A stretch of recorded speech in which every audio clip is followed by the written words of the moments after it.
स्वागत है आपका लाइव इंडिया हर पल में। मैं हूं आपके साथ पल्लवी। बढ़ते हैं खबरों की ओर। हिमाचल प्रदेश मंत्री और कांग्रेस मंडी लोकसभा सीट के उम्मीदवार विक्रमादित्य सिंह ने कहा, चाहे कैप्टन विक्रम बात्रा हो या सौरभ कलिया, जिस तरह से उन्होंने देश के लिए, हिमाचल के लिए अपने प्राणों की आहुति दी है, अब समय आ गया है कि हिमाचल की अलग प्रतिनिधित्व भारतीय सेना में होनी चाहिए। मैं इस मुद्दे को पूरी गंभीरता से लोकसभा में उठाऊंगा कि भारतीय सेना में हिमाचल प्रदेश की अलग रेजिमेंट होनी चाहिए। हम जानते हैं कि डिफेंस में प्रदेशों को प्रमुखता नहीं दी जाती है, लेकिन क्षेत्रीय आकांक्षाओं और उच्च प्रतिनिधित्व हमारे प्रदेश के युवाओं की सर्विसेज में है। स्वाभिमान से संबंधित है। जिस तरीके से हमारे शहीदों ने देश के लिए जान दी है, चाहे वो कैप्टन विक्रम बत्रा है, चाहे वो सौरभ कालिया है, चाहे वो और ऐसे वीर सैनिक है जो हिमाचल के लिए शहादत जिन्होंने दी है, अब ये समय आ गया है कि हिमाचल की अलग रिप्रेजेंटेशन भारतीय सेना के अंदर होनी चाहिए। As a member of parliament from Mandi संसदीय क्षेत्र फ्रॉम मंडी, मेरी ये प्राथमिकता रहेगी और इसको मैं पूरी गंभीरता से लोकसभा के अंदर आने वाले समय में उठाऊंगा कि हिमाचल की अलग रेजिमेंट जो है वो भारतीय सेना के अंदर होनी चाहिए। हम जानते हैं कि डिफेंस में जो है वो प्रदेशों को तवज्जो नहीं दिया जाता, मगर जो रीजनल एस्पिरेशंस हमारे प्रदेश की है और जो हाई रिप्रेजेंटेशन हमारे प्रदेश के युवाओं की जो है वो सर्विसेज में है, चाहे वो पैरामिलिट्री फोर्सेज है, चाहे वो आपका पंजाब रेजिमेंट है, चाहे वो JNK राइफल्स है, चाहे वो और जितनी हमारी बटालियंस है या रेजिमेंट्स है, ये समय आ गया है कि हिमाचल की एक अलग रेजिमेंट आने वाले समय में होनी चाहिए, ताकि ड्यू ऑनर हिमाचल के जो हमारे योद्धा है जिन्होंने हिमाचल के लिए शहादत, चाहे वो पुलवामा में दी है, चाहे वो कारगिल के युद्ध में दी है, चाहे वो आपके अलग अलग जो स्कर्मिशेस बॉर्डर पर होते रहते हैं पाकिस्तान के साथ POK में, ये हमारी उनके लिए एक ट्रिब्यूट होनी चाहिए। और इस विषय को राजनीतिक परिप्रेक्ष्य से देखने की आवश्यकता नहीं है। ये हमारे सेंटिमेंट्स है, ये हमारा एक कर्ज है हमारे उन शहीदों के लिए, जिसे हमें आने वाले समय में निश्चित तौर से उठाना है। और ये मेरा वादा है कि आने वाले समय में इस विषय को मैं पूरी गंभीरता के साथ हमारे केंद्रीय रक्षा मंत्रालय के साथ, मंत्री के साथ भी उठाऊंगा और हमारे लोकसभा के अंदर भी आने वाले समय में उठाऊंगा, ताकि हमारे जो यहाँ के सैनिक हैं, हमारे यहाँ के लोग हैं, उनको ये शहादत जो है वो सरकार की ओर से मिल सके। हिमाचल प्रदेश मंत्री और कांग्रेस मंडी लोकसभा सीट के उम्मीदवार विक्रमादित्य सिंह ने कहा, जिस दिन हम सांसद बनेंगे तब मेरा वादा है कि उस दिन आपको एक भी आवारा पशु सड़कों पर नहीं दिखाई देगी। जहां जहां पर हमको गौ सदन बनाने की आवश्यकता होगी, हम नए गौ सदन का निर्माण करवाएंगे। जहां गौ सदन में ज़्यादा लोड पड़ रहा है, उसके लिए हम केंद्र से अलग से बजट बनाएंगे। ये मेरी जिम्मेवारी रहेगी कि मंडी संसदीय क्षेत्र के अंदर आने वाले समय में, चाहे वो सांसद निधि से हो, चाहे सरकार की निधि से हो, चाहे हमारे वॉलंटियर्स की निधि से हो, जिस दिन हम सांसद बनेंगे उसके बाद एक भी आपको आवारा पशु जो है वो सड़कों के ऊपर दिखाई नहीं देगी। ये मेरा वादा है कि जहां जहां पर भी हमको गौ सदन बनाने की आवश्यकता होगी, हम नए गौ सदन का निर्माण करवाएंगे। जहां पर गौ सदन में बहुत सी पशुओं का जो है ज़्यादा लोड पड़ रहा है, हम उसके लिए सेंट्रल से अलग बजट लाएंगे। मगर आवारा पशु, मुझे दुख होता है ये देखते हुए, जब भी हम अलग अलग इलाकों में जाते हैं, कभी अभी हमने पीछे कई रातों का दौरा किया, कई इलाकों में रात को हमने सड़क मार्ग से दौरा किया। रात को जो है वो हमारे पशु सड़क पर घूम रहे होते हैं। एक दिन मैं टनल से आ रहा था आपकी टकोली में, और रात को टनल के अंदर जो है पशु ही पशु थे। तो ये एक सनातनी होने के नाते, एक हिंदू होने के नाते ये हमारा दायित्व बनता है कि हम अपनी गौ माता का रक्षा करें और रक्षा के साथ साथ उनकी सेवा करें। इसलिए ये मेरा वादा है कि हम मंडी संसदीय क्षेत्र के अंदर जहां पर भी जो है कोई भी आवारा पशु आपको सड़क के ऊपर नजर नहीं आएगी। इसके लिए चाहे हमको NGO के माध्यम से काम करना पड़े, चाहे प्रदेश सरकार का उसमें हस्तक्षेप करना पड़े। हालांकि मुख्यमंत्री जी इसके लिए पहले ही बहुत संवेदनशील है, उन्होंने पहले ही एक सेस जो है वो हमारे इसके लिए लगाया हुआ है, मगर फिर भी क्योंकि कई जगहों पे स्ट्रेन बहुत ज़्यादा पड़ जाता है, चारे की कमी रहती है, जो आपका उसमें तुरंग क्या वो दिया जाता है, उनको जो फीड दी जाती है उसकी कमी पड़ जाती है। तो इन चीज़ों को हम निश्चित तौर से पूरा ध्यान आने वाले समय में रखेंगे। प्रधानमंत्री नरेंद्र मोदी के मंडी दौरे पर हिमाचल प्रदेश सरकार में मंत्री और मंडी लोकसभा सीट से कांग्रेस उम्मीदवार विक्रमादित्य सिंह ने कहा, प्रधानमंत्री आ रहे हैं, हम उनका स्वागत करते हैं, वे हमारे भी प्रधानमंत्री हैं। लेकिन मंडी की जनता अब भाषण से तंग आ चुकी है। जब हिमाचल में सर्दी की सबसे बड़ी आपदा आई तो प्रधानमंत्री का एक भी ट्वीट मंडी और हिमाचल के लोगों के प्रति नहीं आया। उन्होंने यहाँ का दौरा नहीं किया। अब चुनाव में मजबूरी है कि यहाँ पर उन्हें आना पड़ रहा है।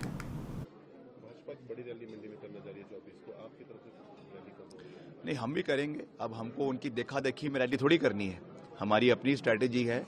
आदरणीय प्रधानमंत्री जी आ रहे हैं, हम उनका स्वागत करते हैं, वो हमारे भी प्रधानमंत्री हैं। मगर मैं ये कहना चाहूंगा, विनम्रता पूर्वक कहना चाहूंगा कि मंडी की जनता अब इस भाषण से तंग आ चुकी है कि मुझे सेपू बड़ी पसंद है, मुझे काली दाल पसंद है, मुझे मंडी का झोल पसंद है।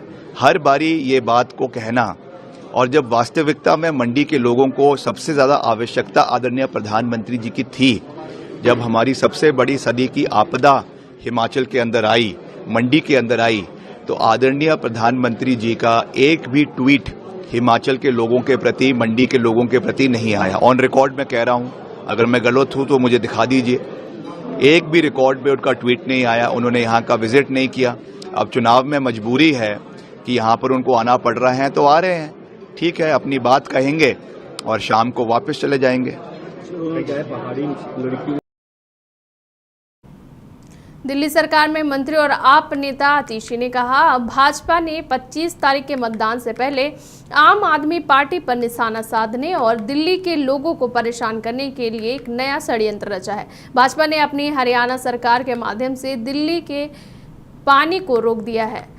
पिछले कुछ दिनों से जब जगह जगह से पानी की शिकायतें आनी शुरू हुई तो उसकी जांच करने से पता चला कि यमुना का पानी हरियाणा सरकार द्वारा रोका जा रहा है। 11 मई से लगातार कल 21 मई तक हरियाणा धीरे धीरे करके दिल्ली का पानी रोक रहा है।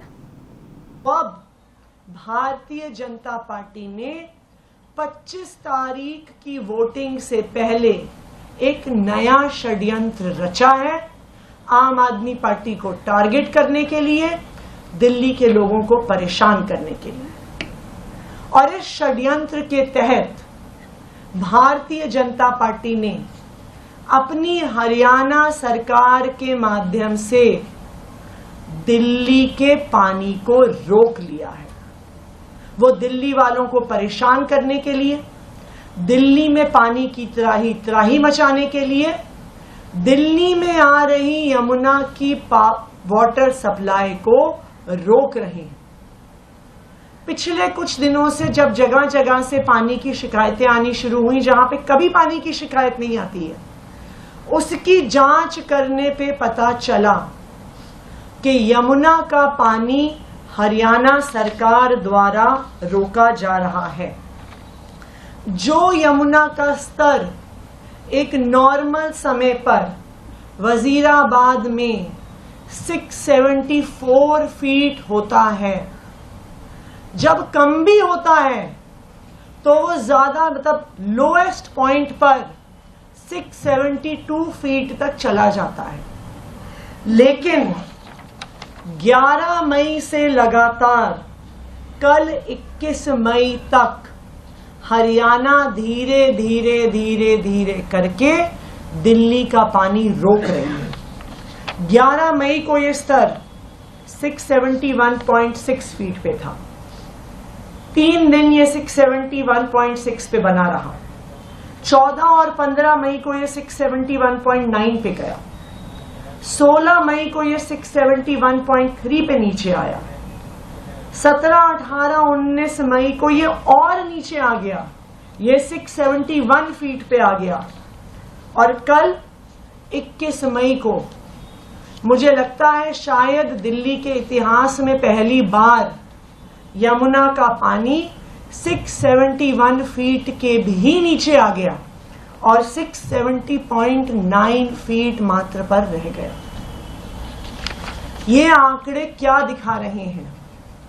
ये आंकड़े दिखा रहे हैं कि 25 मई की वोटिंग से पहले भारतीय जनता पार्टी अब नया षड्यंत्र रच रही है पानी को रोकने का षड्यंत्र रच रही है, दिल्ली वालों को परेशान करने का षड्यंत्र रच रही है, पानी की त्राही मचाने का षड्यंत्र रच रही है और आम आदमी पार्टी और अरविंद केजरीवाल जी की सरकार को बदनाम करने का षड्यंत्र रच रही है।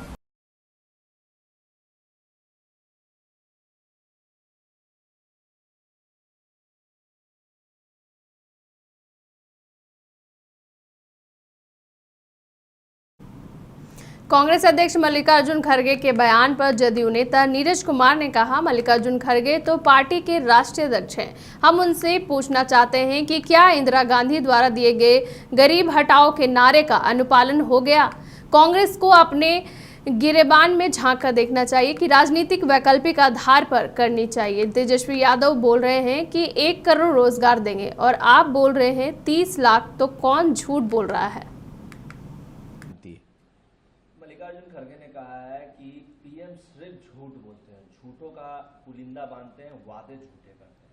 अब आदरणीय मल्लिकार्जुन खड़गे तो पार्टी के राष्ट्रीय अध्यक्ष हैं। हम उनसे अनुरोध करेंगे कि आदरणीय स्वर्गीय प्रधानमंत्री इंदिरा गांधी जी द्वारा गरीबी हटाओ का नारा, क्या गरीबी हटाओ का नारा का पूरा सब अनुपालन हो गया? कांग्रेस को अपने गिरेबान में झांकना चाहिए और राजनीति वैकल्पिक आधार पर करना चाहिए। भाई तेजस्वी यादव बोल रहे हैं कि 1 करोड़ रोजगार देंगे, आप बोल रहे हैं 30 लाख, तो कौन झूठ बोल रहा है, कौन असत्य बोल रहा है? ये तो प्रथम प्रमाण है कि आपके बीच में कहीं तालमेल नहीं है, न रोजगार के सवाल पर, न सीट में, न नीति में। जेपी नड्डा ने कहा है पीडीपी प्रमुख महबूबा मुफ्ती ने कहा, कश्मीर के लोग खासकर नौजवान तबका भाजपा से बहुत नाराज है और वे अपनी नाराजगी का जवाब वोट से देना चाहते हैं। जुल्म का जवाब वोट से। कश्मीर में तो आप विरोध प्रदर्शन भी नहीं कर सकते हैं, तो आप करें तो करें क्या? पीडीपी यहाँ पे अपने पॉलिटिकल दौरे पे पूछ में इलेक्शन जो पोलिंग है वो 25 तारीख को होने जा रही है। मोहतरमा, इस वक्त जो इससे पहले फेज हो चुके हैं कश्मीर के अंदर, एक बड़ी अच्छी परसेंटेज देखी गई है, खास करके जो 2 दिन पहले का मैं कहूँ 7% पोलिंग होगी। आप इसको किस नजर से? बिल्कुल इस नजर से देखते हैं कि जो कश्मीर के लोग हैं, खासकर नौजवान तबका बहुत नाराज है बीजेपी से और वो अपनी नाराजगी का इजहार वोट के जरिए करना चाहता है। वो नई दिल्ली को एक मैसेज देना चाहता है कि जो आप कर रहे हो, जो आपने किया हमसे, तो कहते हैं ना, जुल्म का जवाब वोट किससे? क्योंकि पत्थर से कुछ नहीं मिल सकता है, बंदूक से कुछ नहीं मिल सकता है और आप प्रोटेस्ट नहीं कर सकते हो आम खाम, जैसे पूरे मुल्क के अंदर आप प्रोटेस्ट कर सकते हो, कश्मीर में आप प्रोटेस्ट भी नहीं कर सकते। तो आप करें तो करें क्या? तो उनको लगता है वोट ही एक जरिया है जिससे आप जवाब दे सकते हो बीजेपी की जातियों का। इसको ऐसा देखा जाए कि जो एब्रोगेशन ऑफ 370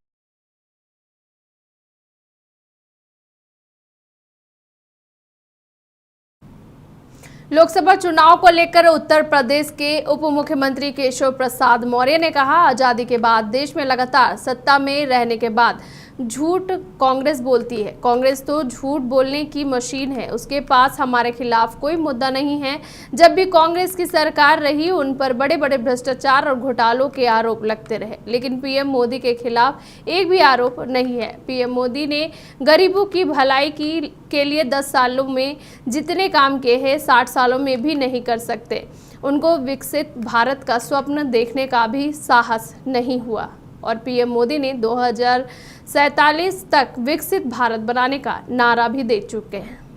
उन्होंने मोदी जी को झूठों का सरदार कहा है। ये झूठों का सरदार कौन है? देश से लगातार आजादी के बाद से सत्ता में रहने के बाद झूठ तो कांग्रेस बोलती है। कांग्रेस तो झूठ बोलने की ऑटोमेटिक मशीन है। उनके पास कोई मुद्दा नहीं है हमारे प्रधानमंत्री जी के खिलाफ। जब भी कांग्रेस की सरकार रही बड़े बड़े भ्रष्टाचार के घोटाले के उन पर आरोप लगते रहे, लेकिन मोदी जी के खिलाफ एक भी आरोप नहीं है। उनके पास मुद्दा ही नहीं है।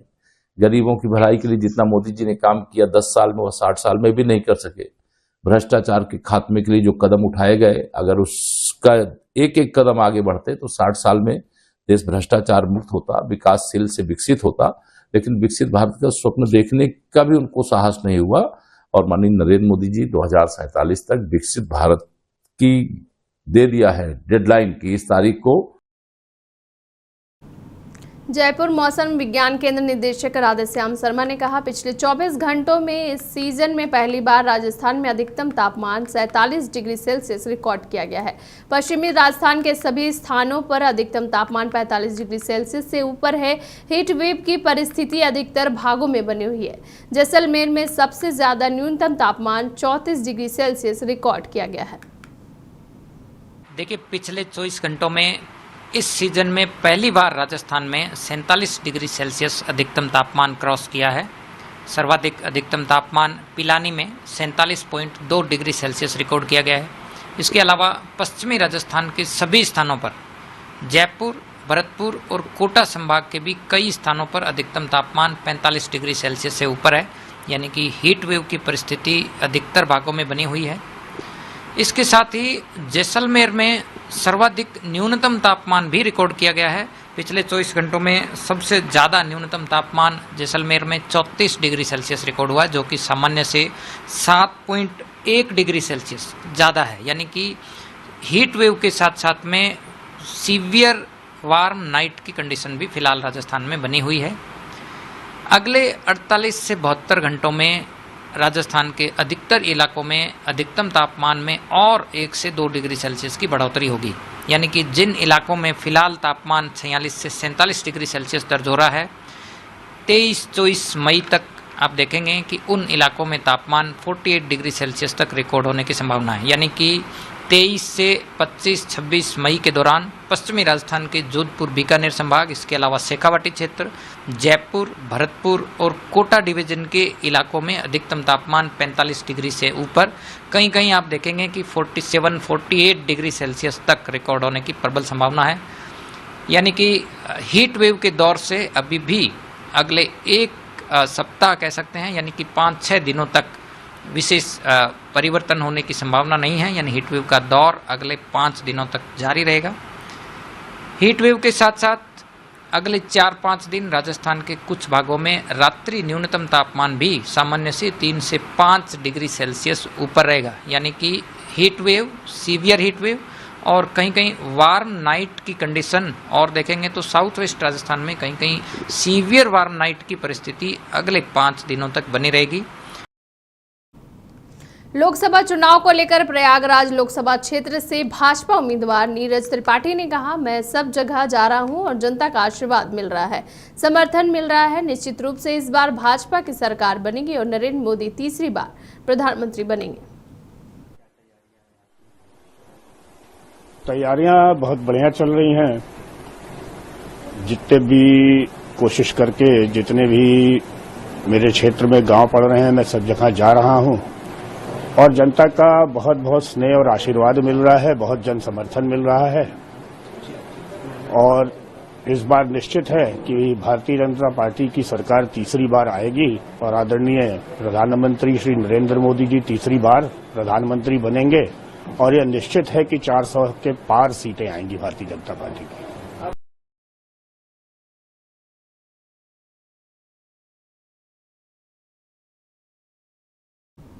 आंध्र प्रदेश के भक्तों द्वारा अयोध्या में राम मंदिर को दान किए जाने वाले 13 किलो चांदी के धनुष और तीर के लिए एक विशेष पूजा आयोजित की गई है।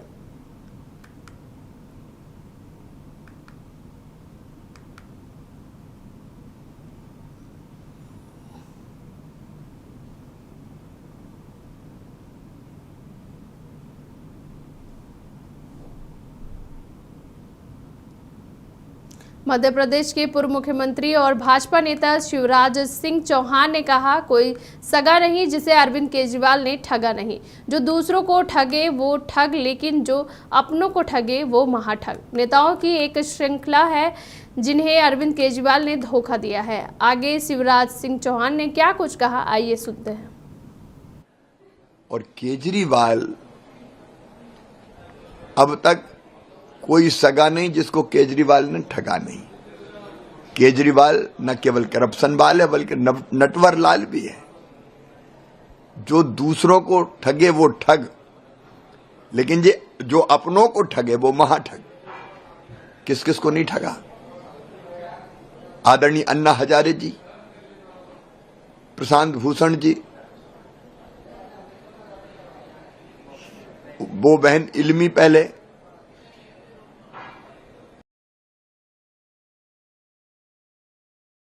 जिनको केजरीवाल ने धोखा दिया है। ये केवल संयोग नहीं है। कुमार विश्वास के साथ क्या किया, योगेंद्र यादव के साथ क्या किया, कितने लोगों को केजरीवाल ने प्रताड़ित करके एक तरफ कर दिया। और अब स्वाति मालीवाल का नंबर है। मैं एक ही सवाल केजरीवाल से पूछना चाहता हूं, स्वाति मालीवाल वाले मामले में बोले क्यों नहीं? पहले तो बड़ा जोश में बयान दिया था संजय सिंह ने, गलत हुआ है और सख्त एक्शन लेंगे, लेकिन अपने पीए पे बोल क्यों नहीं रहे? चुप चुप बैठे हो, जरूर कोई बात है। घोटालों की चाबी क्या वैभव के पास है? अपमानित किया तुमने एक बहन को, एक बेटी को, और बहन और बेटी का अपमान जनता सहन नहीं करेगी। ये वो धरती है जहां एक द्रौपदी जी का उत्तर प्रदेश के उप मुख्यमंत्री ब्रजेश पाठक ने कहा, छठे चरण के चुनाव में बीजेपी सभी सीटें जीतेगी। यूपी में बीजेपी 80 की 80 सीटें जीतने जा रही है। छठे चरण के चुनाव में भारतीय जनता पार्टी सभी सीटें जीतेगी। उत्तर प्रदेश में 80 में 80 सीटें बीजेपी जीतने जा रही है।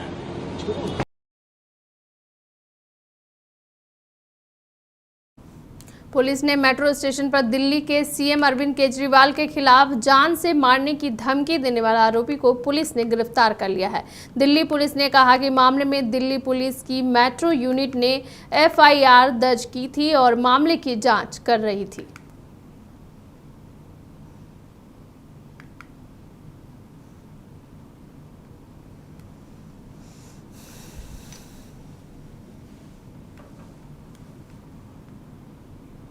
सुप्रीम कोर्ट ने झारखंड की राजधानी रांची में कथित भूमि घोटाले से जुड़े मनी लॉन्ड्रिंग मामले में प्रवर्तन निदेशालय द्वारा हेमंत सोरेन की गिरफ्तारी को चुनौती देने वाली याचिका पर बुधवार को फिर से सुनवाई होगी। इससे पहले कोर्ट ने मंगलवार को झारखंड मुक्ति मोर्चा के नेता की याचिका पर सुनवाई की।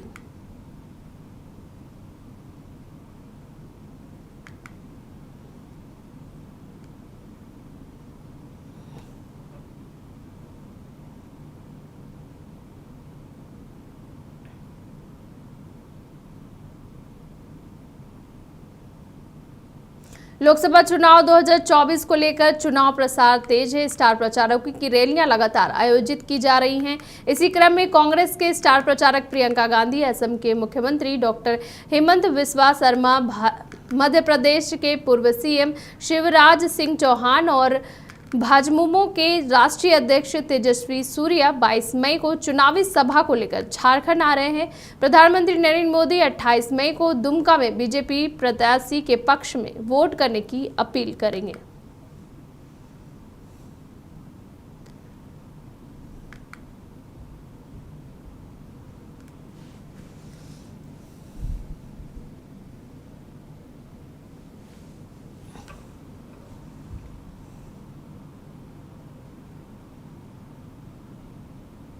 नेता प्रतिपक्ष तेजस्वी यादव जब चुनाव प्रचार के बाद पटना एयरपोर्ट पर पहुंचे तो आज एक अलग ही नजारा देखने को मिला। तेजस्वी यादव लगातार रोजगार और नौकरी की बात करते हैं और इसी कड़ी में एक छोटी सी बच्ची आज तेजस्वी यादव के पास पहुंच गई। तेजस्वी यादव ने बच्ची से पूछा कि हमें जानती हो क्या, तो बच्ची ने कहा कि हाँ, मेरा पूरा परिवार आपको जानता है, आप सबको नौकरी देते हैं, ये मुझे अच्छा लगता है।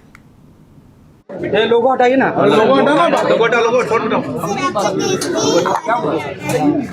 क्या फोटो ले? हाँ जी सर। जो मिलना चाहिए पीछे से बोले। मेरे को मिलना चाहिए। मेरी पूरी फैमिली आपके बहुत बड़ी फैन है। मेरे पापा बहुत न्यूज़ देखते हैं, आपकी पूरी फैन है। हाँ चलो शुक्रिया, थैंक यू कहना पापा को, ठीक है ना। परिवार वाले कैसे आई हो? इसका फोटो ले लो। हम अपनी मामा को लेने आए थे तो सुने ना तेजी यादव आ रहा है, तो बोले चलो मिल के आए थे एक बार।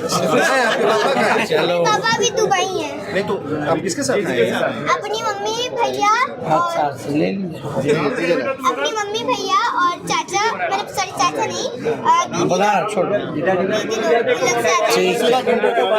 शुक्रिया। नाम बताओ ना। फातिमा। कैसा लगा बेटा मिली आप? बहुत अच्छा। कहाँ देखती थी तेजस्वी जी? क्या कैमरा से तुमको डर नहीं लगता? नहीं, हमको डर नहीं लगता। नर्वस नहीं होती? देखी हो तेजस्वी जी को? बाबू हमको सबसे अच्छा इनका लगता है, इन्हें सबको नौकरी देते हैं, सबसे अच्छा वही। अब आप बताइए, मोदी जी को दिखाइएगा। एकदम बच्ची आई है। ठीक है, शुक्रिया। Thank you. फोटो ले, बहुत देर से आपने आईपीएल में आज एलिमिनेटर मुकाबला खेला जाएगा। अहमदाबाद में राजस्थान रॉयल्स और रॉयल चैलेंजर्स बेंगलुरु के बीच मैच शाम 7:30 बजे से शुरू होगा।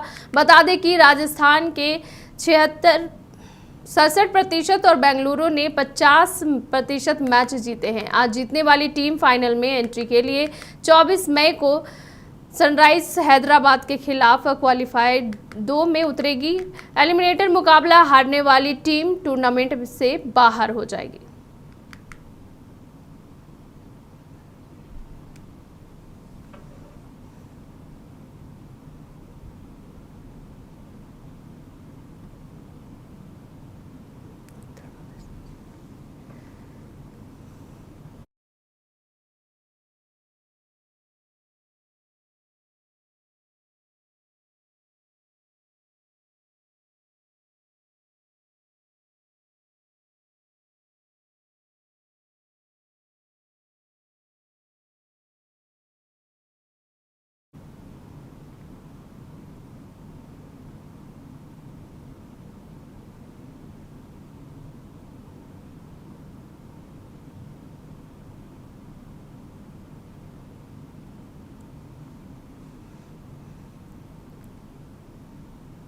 मेरे साथ इस बुलेटिन में इतना ही।